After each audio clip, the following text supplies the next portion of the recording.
Points, rays, and X-lines are typically used as a temporary scaffolding in the drawing process. These objects extend either a zero distance in the case of a point, or infinite distances in the case of rays and X-lines. These objects are usually either erased or trimmed to suit the geometric situation. Open Point Ray X-line 1 from the Creating Objects chapter folder, and then go ahead and open the Draw Panels slide out on the Home tab. You'll find the X-line, ray, and point tools located here together. Let's start by drawing an X-line. I'll click a point right about here in between these two vertical lines. And as I move the cursor, you can see that I can rotate this X-line about the initial point that I clicked. I'd like this to be a horizontal line, so I'll use ortho. I'll move to the left or the right so that this goes horizontally, and then I'll click and press Enter to end the command.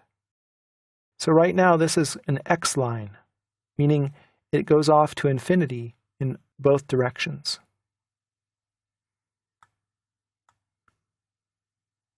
I'll use the Trim tool here on the Modify panel, and on the command line it says Select Objects or Select All in angled brackets. I'd actually like to select all the objects in the drawing as potential cutting edges for the trim operation, so I'll press Enter to accept the default. And then I'll click the objects where I want to trim them. In this case, I'll click here, here, and here. I'll press Enter to finish the trim command. So right now I trimmed away the X-line and actually turned it into a ray. Rays begin at a point and go off to infinity in one direction. I'll trim off this edge as well. Trim, Enter, click, Enter. Now we have a line object.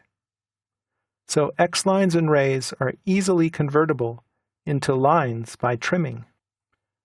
The next thing I want to do is create a point object. So go up to the Draw panel, expand the slide out, and click the Point tool.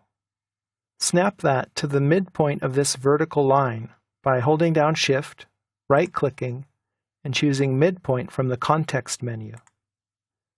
Then click on the midpoint to create a point. Press Enter or Escape to end the command. We can't see the point at this moment. Let's erase the line. Erase, select the line, and press Enter. There's the point, but it's very small. It's only 1 pixel in size. You can enlarge the point display by typing dd ptype. This is a very old command. dd means dialog box, and ptype means point type. So I'll press Enter, and we have a variety of point styles to choose from. I'll select this symbol and click OK. So now the point has a larger appearance, but it's still a point of null size. So now let me go ahead and draw an arc. I'll open the Arc flyout. I'll create an arc using the Center Start End method. And I'd like to snap the center to the point. To do this, you have to use a specialized object snap called Node. Shift right-click, choose Node, and then click on the point. Shift right-click and choose Endpoint, and click on this endpoint. And then Shift right-click and choose Endpoint again, and click right here to complete the arc. Let's offset this existing arc some arbitrary distance inside. Use the Offset tool, which is located right here in the Modify panel. It says Specify Offset Distance. I'm going to do that not by typing in a number, but by clicking 2 points.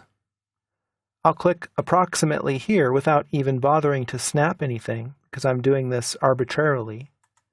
And then I'll move in here and click another point, about here.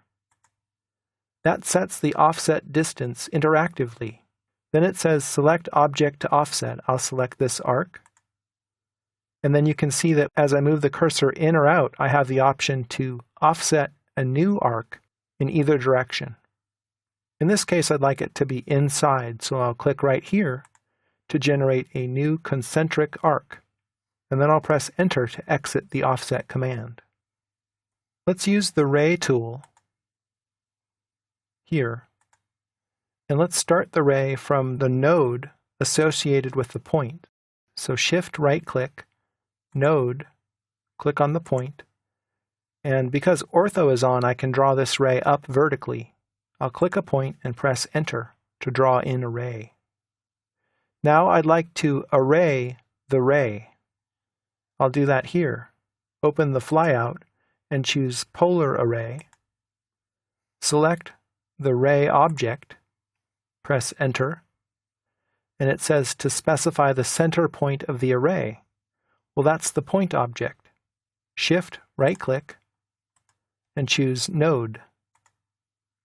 Select the points node, and then go up here and change the number of items to 32. Make sure Associative is not checked, and click Close Array. Now we have a series of rays going around a circle like this. Let's erase some of them. Erase all of these rays over here on the left side.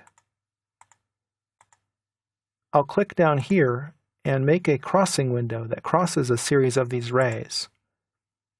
It's a little bit quicker to select them in that way. Press Enter, and they're gone. Now let's trim away these rays. I'll use Trim. I'll select the outer and inner arcs, and for this I need to zoom in by rotating the mouse wheel. I'll click here and press Enter. Then I just need to click on these rays to get rid of the portions which I want to trim away. And I can do that quicker by making a crossing window, like this. And then inside here I want to do the same sort of thing, so I'll zoom in and then make a crossing window to get all of those and get rid of them. Press Enter, and you're done. Double-click the mouse wheel to zoom out. You have now learned how to use and style point objects, how to create and trim rays and XLines, and have explored several editing tools in the process.